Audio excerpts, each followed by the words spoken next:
बेयो जाबाय सानसेयारि बड'सा खौरांलाइनि दिनैनि थामहिनबा 10 मार्चनि बिसान। दिनैनि बिसाननि थुनलाइयारि आयदायाव सोर सोरनि लिरथिया सेबखांजादों बेखौ फोरमायनो थाखाय आखायाव लानाय जाबाय। बाक्सानि रैदोम बर'नि नों गोसो थानायाव सोरजिबाय था, गुथाल बर'नि बावनो हाया, प्रिथिबि ब्रह्मनि दावगालांदो बर' हारि, क'क्राझारनि सोमखोर बसुमतारीनि बादारि, जहस बसुमतारीनि आन्दायनांबाय आं, मैखोम दैमारिनि दोंथाम लिमारि,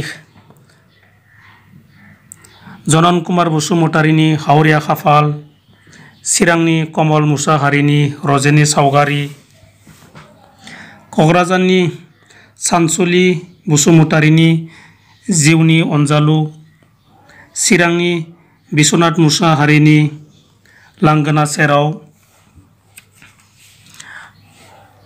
क'क्राझारनि रैसुमै नार्जारिनि थांखि, बाक्सानि लावारि बड'सानि गोरबोनि रजे आरो रन्जय नार्जारिनि जाम्बानि आखु सुंद' सल'आ सेबखांजादों।